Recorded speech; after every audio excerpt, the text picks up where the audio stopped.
okay? And I think I touched on this subject before, but today I'm going to touch on it because I know many of you are asking me, I want to be a doctor, Janet. Oh, by the way, many doctors are following me, okay, from different countries. Thank you so much, doctors, okay? And some people are just like, you know what, enough of nursing.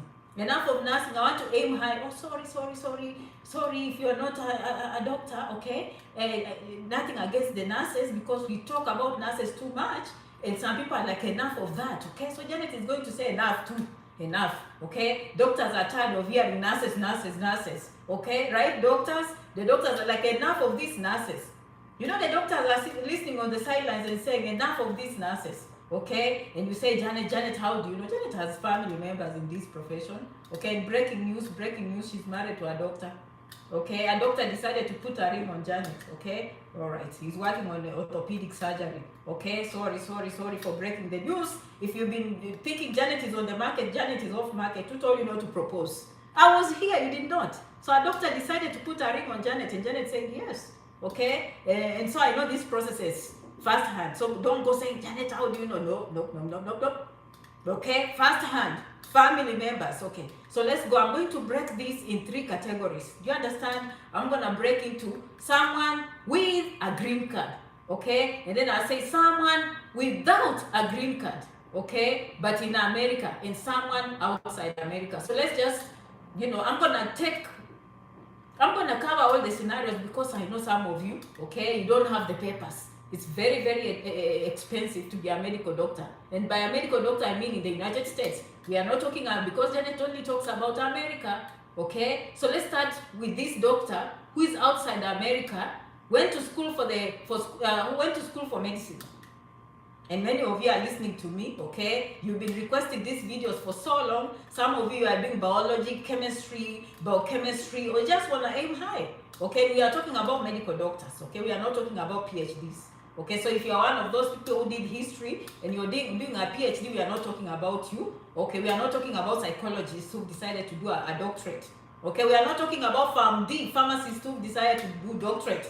We are not talking about nurse practitioners who decided to do a PhD. Okay, we are not talking about those kinds of doctors. We are talking about medical doctors. And I mean these ones that come and do medicine and human medicine and also surgery. So that is the topic for today. Okay, so you are one of those people who trained at home. Okay, put yourself in these categories. I'm going to break down the categories very clearly. Okay, you trained for medicine outside the United States. Okay, number 1, you have to make sure your school has good credentials.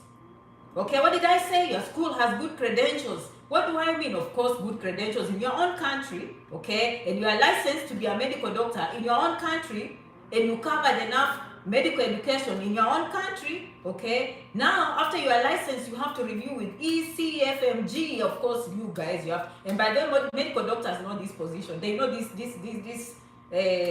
these processes, but some of you are aspiring. So I'm talking to the young ones, the ones who've never met people like Janet, who have never ventured into this, or who are dreaming to become doctors. But some of you are already doctors, and you tell me, Janet, that process is too long. Okay, some of you worked in medicine, you turned 39, 40, you're like, Janet, I just want happiness. I'm going to come to America and do whatever it takes. But some of you are very, very ambitious, and you're young, and you want to come and do medicine. So place yourself somewhere. Or you are one of those who is a first year in medicine, or you are one of those who plans to go in medicine outside the United States. So me, I don't know who is listening to me, but this is the process. You make sure you choose your school wisely. It has to be well credentials. You have to finish, okay, your general medical degree, okay. In some countries, it's general medicine and surgery, okay, general medicine, general surgery, but regardless, you have to have that degree. Number 2, you have to confirm, okay, evaluate your documents, make sure your school is credentialed, and then it will be accepted by ECFMG, which controls the practice of medicine, practice of international doctors. If your school is certified and can be accepted by ECFMG, then that means you qualify to do those exams. Do you understand? The exams for international doctors, okay? And usually there's USMLE, part 1, part 2, and I think part 3, okay? You have to write down. You have to pass those medical exams, okay? Once you pass those, now that is when you'll ask for residency. Okay, now residency can be many fields. Okay, let's talk about family medicine. pediatrics, okay, general surgery, we are talking about emergency room, okay, we are talking about psychiatry, we are talking about neurology, endocrinology, okay, and so many other, you know, OBGYN, obstetrics and gynecology. For obstetrics and gynecology, they prefer doctors that are trained in the United States. Okay, you want to go into orthopedic surgery, you want to go into plastic surgery, okay, and all that. So now you're going to ask for medical residency. Very, very competitive world. Very, very competitive. So you want to score very well. You want to score in the 90th percentile, in fact. Okay, if the worst comes to the worst, of course, you can score in the 60th percentile. But if you are scoring in the 40th percentile, getting a placement is going to be very, very hard, because even in America, it's very, very competitive. Okay, remember now you are going to join doctors that went to America for 4 good years. First of all, they finish a first degree in something, which I'm going to cover in this video. Okay, but you are going to meet them in residency. Okay, what will make an international doctor to meet other doctors in America? They will meet together in residency. These ones have finished medical doctor in America, and you finished medical education abroad. Even if you did internship or already practicing, they don't care. You'll have to do a residency again, which is a form of internship, honestly. Okay, are we on the same page? Okay, now let me give you some tips. But Janet, how will they come? What kind of visa? J1 visa. J1 visa. Doctors, medical doctors come on J1 visa. It's an exchange program. Okay, of course it comes with, you know, strings attached.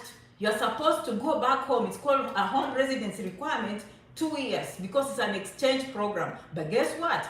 Most medical doctors are needed by the government. Okay, thank you so much, Moses, for coming.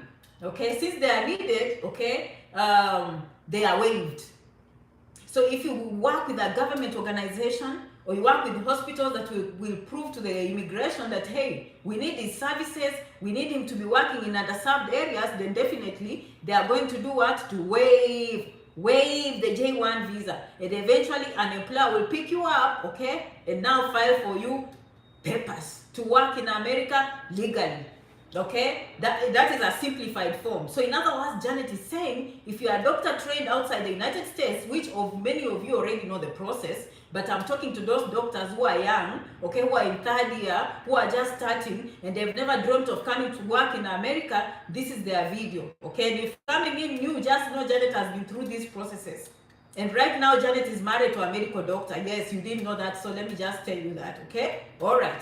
Now, so I know these processes. There is no guesswork, okay? Now, okay, we are done with that. And by then, you'll have to do some English exams and other things. Now, a tip for some of you, if you want to really get that residency, of course, if you're ambitious, let's say you want to do orthopedic surgery, you want to go into plastic surgery, you want to go into emergency room. When you do the USMLE, you better be among the best.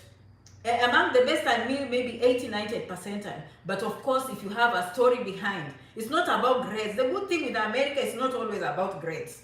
Okay, it's not always about grades. You understand? It's not always about grades. You can have a story behind you, and maybe that will help. Okay, so that's how doctors become. Did I just simplify? Finish there. Make sure your school is certified, ECFMG, register there, okay, do everything, let them, you know, verify, okay, your identity and all that. Make sure you are a legal doctor, okay, then they will give you permission to do exams called USMLE, part 1, part 2, part 3. Okay, the more you part, some you know, residencies will only take you with part 1. Okay, some will take you part 2, but the more you have, the better. The higher the score, the better. The better story you have. So you have to take a time to write a very, very good story. So those are foreign doctors. That is how they come. They end up here. They go, okay, they get admission here in a residency program. And then the residency program is the one that will write a DS 2019, which is the document, just the way students, you take I-20, J1, J2, they take something called DS 2019. That is what they will take in the embassy, and then, hey, that is how they'll get a visa to come to America. Once they finish, most of them decide to stay and work here. That's why they came anyway, okay? And then they are waived, and then the employer goes ahead. Eventually, after residency, they get employed as medical doctors, and then the employer petitions for their green cards. Okay, or along the way, some of them can get married to American citizens. Or along the way, things can happen, okay? But I'm just saying that is the general process. For those of you who do not have a green card and you trained outside America, now let me talk to some of you who are telling me, I'm tired of this nursing thing. I want to aim higher. Nothing against nurses. Okay, but we are just tired of hearing nurses. Do you mean doctors don't come to America? Well, the medical system is full of foreign doctors. Did you know that? Did you know that? Okay, the medical system in the United States is full of what? Foreign doctors. And that is just the way Janet has told you. That is how they come in. Okay, now let's talk to some of you who are already in the United States and you are biology major and you are agriculture major, okay, and you are Swahili major, me I don't know, linguistics, okay, you are nursing major, you are lab technologist, you have a first degree in biochemistry, in physics, in mathematics, in English, you have a first degree, okay. So this is the process. This is how they become doctors in the United States. Contrary to other countries where kids come from high school and they score very well and they go to medical school, not in America. Of course, in America, you score very well, you do SATs, but if you're even foreign trained or you came and then you came here for your first degree, that's still fine, okay? So this is what people do. First degree in biology, first degree in chemistry, or any other field, media, journalism, wherever you love, sociology, psychology. In fact, many of them are taking their first degree in psychology because the exam is full of psychology and sociology. And I'll explain how, okay? So after your first degree, in fact, during your first degree, you specialize in pre-med. Some universities will take you straight to pre-med. Now you understand. If someone ever tells you, I'm going to America to do medicine, they'd better be coming for residency. No one comes to America straight into the School of Medicine. No, that is not true. They have to be coming either in a first degree in biology, chemistry, or any other field, and then they will specialize in pre-med. What is pre-med? Pre-med is doing the prerequisites for medicine, the requirements to join the School of Medicine. So in other words, you'll have a degree, bachelor's degree in biology, but you still have to meet the requirements of medicine, okay? You can have a degree in agriculture, but you still have to do pre-med program to meet the requirements of medicine. You can be a journalist, but you want to be a doctor, you still have to meet the requirements for medicine, okay? Pre-med programs, okay? So now you understand, if you hear pre-med, that is what it means. This is where now they make a decision, and then you want to make sure that first degree in journalism, that degree in education, that degree in agriculture, that degree in engineering, that degree in nursing, the GPA is very, very good. Okay, on the lower side, we are talking of 3.5, okay, but most doctors get at least 3.7, 3.8 to stand a chance, which is possible, of course, in America. It's not as hard as home. Here, if you follow directions, you attend class, it's easy to get S, okay? So now, let me dig completely. Let me finish this nicely. Now, after that first degree, and during the first degree program, you make sure you do biology, okay? Some of the prerequisites for medicine are biology, with lab, biology 1 and 2, with lab, college, not community college, university level, biology with lab, chemistry with lab, okay? We have organic and inorganic chemistry with lab, okay? You have to do calculus program, okay? You have to do sociology, you have to do psychology, English, history. So those, you have to look at the pre-med program. So this is how you do it. You target 2 or 3 schools. In fact, you target many, but if you want to use as an example, you can go to one of the schools and then look at the School of Medicine and look at the requirements. So you know you're on the track to doing that, okay? Now, when people are doing their first degree, and they, at the same time, during the semester, maybe they take some biology courses and then one pre-med. Until 4th year, they make sure they have everything ready to join medicine. During the 3rd year, some of them even start first year. Okay, you know, they start first year reading for something we call MCAT. Okay, MCAT. Now, did you hear those requirements?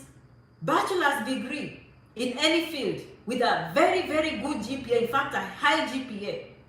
And then make sure you have the pre-med requirements. Chemistry with lab, biology with lab, biochemistry with lab. Okay, physics. Physics is not mandatory for your information.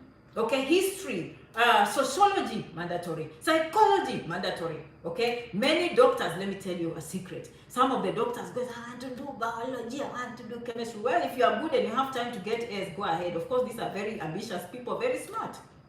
But if you are not, you just want to have a good GPA, many of them are going ahead and doing psychology. okay, or sociology as their first degree, okay, or wherever you want, so long as you produce that GPA that is 3.8, you can think you are too smart and you go taking difficult things like biochemistry, and then you end up with them. You are very smart and you end up with a GPA that is 3.4, and your friends went and did a major in history and scored a 3.8, 3.9 GPA, and then you meet in medical school. Now you are struggling because of a low GPA with your biochemistry, and the person who ran and took the easiest course on campus. But don't get me wrong, even if you take the easiest course on campus, they will still look at the prerequisites for medicine. So they will combine that biology, chemistry, physics, those the core requirements for pre-med. They want to see very, very good points. Okay, now you'll be ready for an exam called MCAT. Okay, mostly some schools will allow people to go without MCAT, especially during the pandemic, but that is very, very rare. MCAT is a requirement. Okay, first degree, pre-med prerequisites, MCAT. You have to pass very well, okay? 500 and above. You want to be the 60th percentile, to be quite honest, okay? If you're in the United States. For females, minorities, okay, you can get away with a little bit, but these days, you know, minorities are becoming very, very competitive, okay? You know what I mean? The kids from Nigeria, no joke. Okay, Nigerians have brought their children in America. I'm telling you, if you think that you're just gonna show up because you're a black person, my friend, those kids are okay, they're wizards. Okay, contrary to what people believe that, oh, white people and Asian people are the best. You meet Nigerians or people from West Africa, you will see fire. Okay, so now you know basically what I'm telling you. Okay, make sure you pass the exams very, very well. Okay, now you have all the requirements. And then now you apply to medical school. Are you going to apply to one school? No. You're going to apply to 10, 20 schools, okay, to have a chance. Now, some people, if they don't score very well, and nothing against osteopathic schools, DOs, we call them. Remember what I've been describing is medical doctor, MD. Now, some people just choose natural medicine. Some people think like, okay, if you went to a DO program, you did not pass the MCAT very well. Probably you are not very smart. That is not necessarily true. Okay, but some people choose to go for natural medicine or natural remedies, and they end up in DO or osteopathic medicine programs. Okay, same requirements, okay, but mostly you want to apply to many schools so you can get a chance into the AMD program.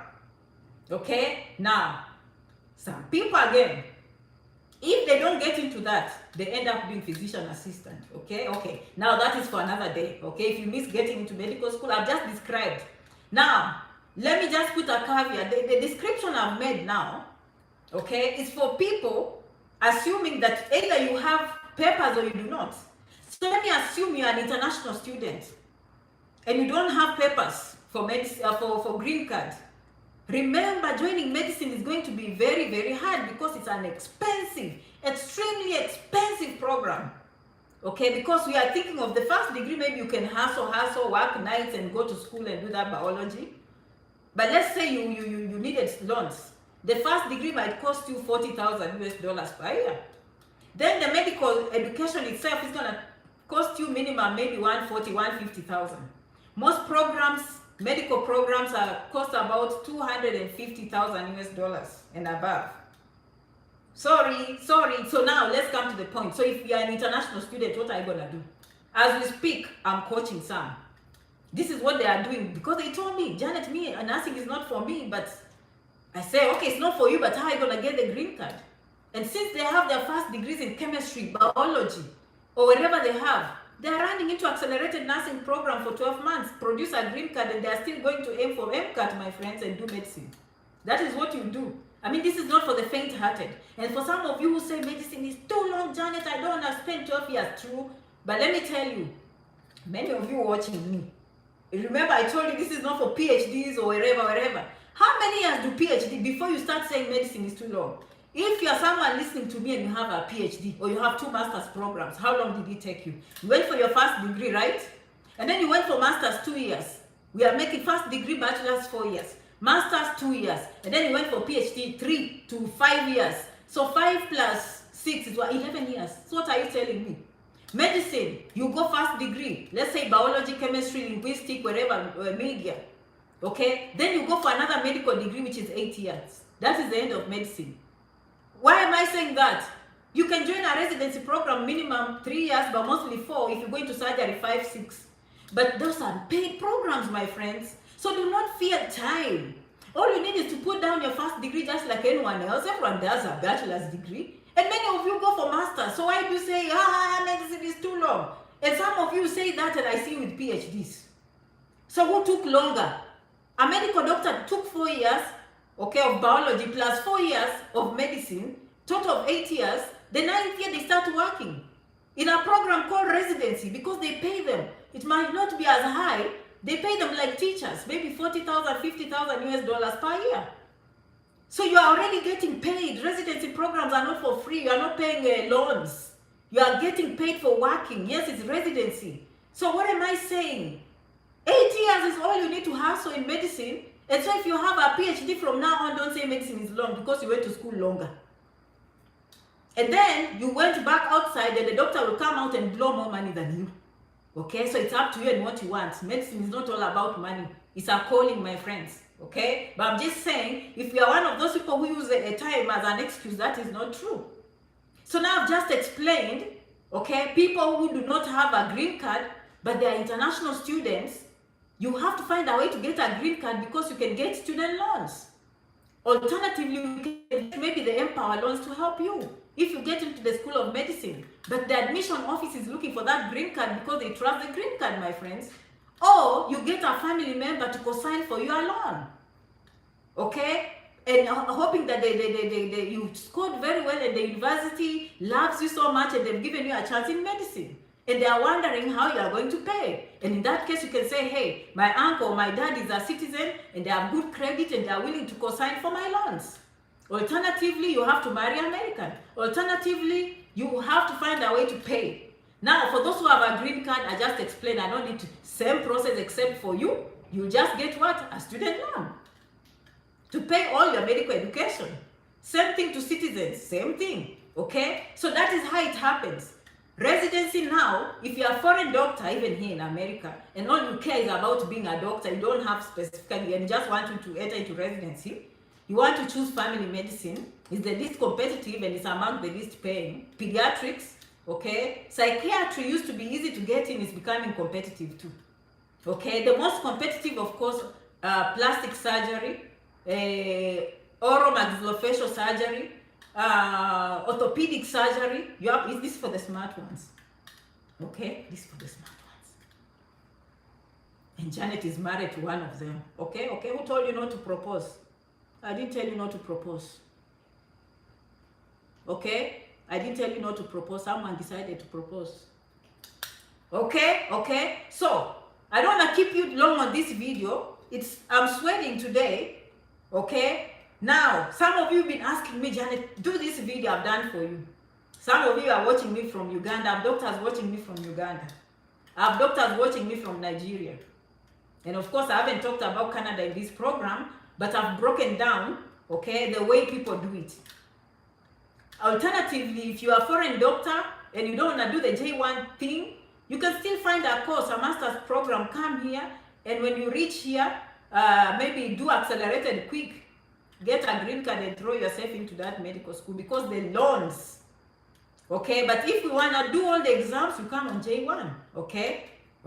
I hope you learned something in this video. My goal is to leave you better than you found me. Merci beaucoup. Asanteni sana. Muchas gracias. Adios. Kwaherini. Okay, I will see you in the next video. Zikom, okay? Okay. See you. No comments. This was for medical doctors who are telling me, Janet, enough of nurses.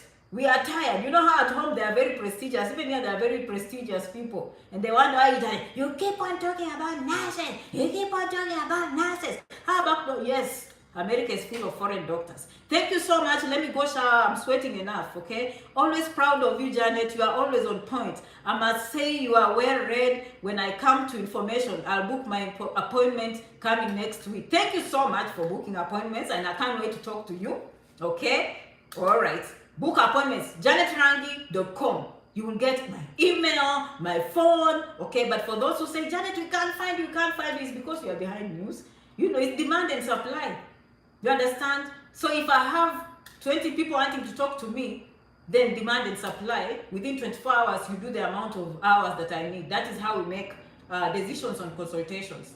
Because if I was to make a consultation $2, then I'll never do anything. Do you understand? But I love you so much. If you want to see Janet, of course, or you want me to help you with Canada applications, you want me to help you with American applications, janetrangi.com. Go through those packages. If you like something, call me. Say, Janet, I like this one. I want us to discuss more. Let's talk about this. Okay? I want us, all of us, to succeed. I can't wait to see you, the future doctor. I know a young person is watching me. I know you are watching me, and one day I have a young girl in New York going to do medicine. She's been watching me for 3 years. Okay, Moses. Good night, guys. I love you so much. Okay, my goal is to leave you better than you found me. Bye bye, guys. Bye.